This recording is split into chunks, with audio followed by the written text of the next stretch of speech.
और गरीब की है, लड़ाई ईमानदार और बेईमानी में रहने वाले लोगों के खिलाफ है। हम ईमानदारी से कमाते हैं, लेकिन बेईमानी वाले खुश आहेत देश के अंदर।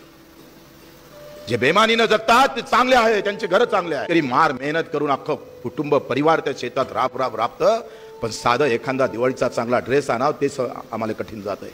आजही माय माऊली जर एखादी बीमार पडली आणि 40,000 जर खर्च नुकसान सांगितला तर 40,000 सुद्धा पाहिले एकमेकाच्या तोंडाकडे पाहावं लागतं। ही 75 वर्षाची अवस्था आहे। काँग्रेस काय आणि भाजपा काय, सवाल पार्टीचा नाही आहे। आम्ही काही पार्टीच्या विरोधात लढायला आलो नाही, आम्ही शेतकऱ्याचं बोलायला आलो। त्याच्यात पार्टीच्या विरोधात 2 शब्द आले तर नाराज होऊ नका, नाही तुम्ही म्हणाल का आमच्याच पार्टीच्या विरोधात बोंबलाले आला काय। घे झेंडा, मरताना चिटकून घेतो ढुंगणाले, घेऊन जातो सोबत। जास्तच प्रेम असं तर लिहून ठेव कागदावर का मला झेंडा, माझ्या पार्टीचा झेंडा, त्याच्यावर पार्टीचा नेत्याचा फोटो, मी मेल्यावर माझ्या ढुंगणाले चिटकून माझी मुठमाती करावी, एवढंच राहिलं सायाले। काय निष्ठा आहे रे तुमची नेत्यावर। जे माय 9 महिने पोटात बाळ ठेवतं तिच्याबद्दल तुम्हाला बेकार वाटत नाही, पण नेता मेला तर श्रद्धांजलीचे पोस्टर गावागावात लागते रे। 6.5 लाख शेतकरी मेला, एकाने साल्यानं श्रद्धांजली अर्पण केली नाही। तुमच्यासाठी एकही नेता बुमलला नाही, तो दिल्लीतला माणूस मरतं पण गावातल्या लोकांना दुःख वाटतं। ही आमची तर काय बोलावं तुम्हाला, मनात तर शिव्या आल्या होत्या। एवढे निष्ठावान झाले तुम्ही नेत्याचे। आम्ही तर बरे आहे ना राजकारणी लोक, तुम्हाला भडकावले पाहिजे काय रे। तो सचिन जाधव मेला परभणीचा, 34 वर्षाचा, 3400 रुपयामध्ये आम्ही पाहतोय त्यानं सोयाबीन विकलं 3400 मध्ये। आणि 3400 मध्ये सोयाबीन विकल्यावर मी त्याच्या घरी गेलो आणि ते विकल्यानंतर त्यानं व्यापाऱ्याकडे गेला आणि व्यापाऱ्याकडे गेल्यानंतर पैसे अर्धेच दिले त्यानं। 6 क्विंटलचे पैसे होते, 3 क्विंटलचे दिले आणि बाकीचे म्हणे नंतर पाहू।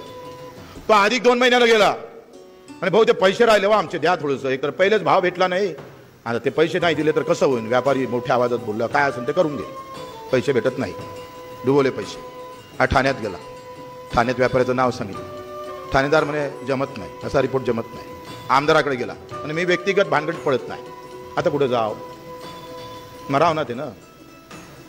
आणि मेलाच, येता येता पॉयझन घेतलं आणि रस्त्यावर पडून मेला 34 वर्षाचा तरुण।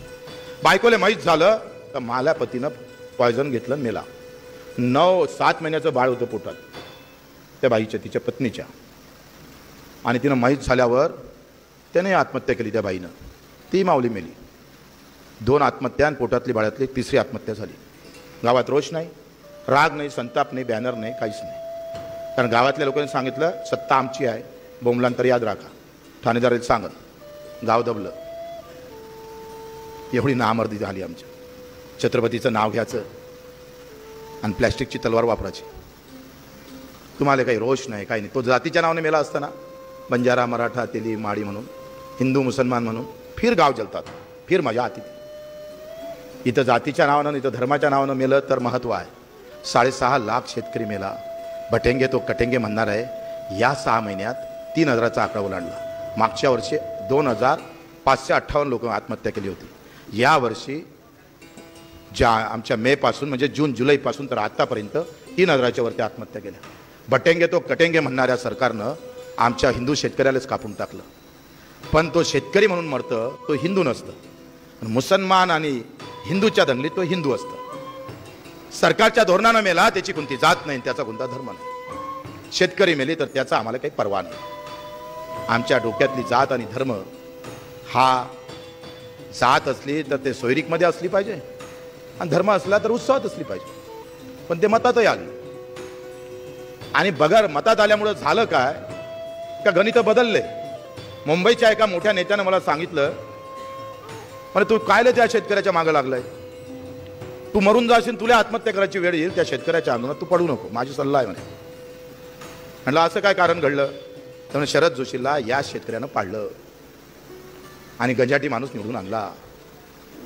34 वर्षाचा तरुण हिंगणघाटमध्ये निवडून आला।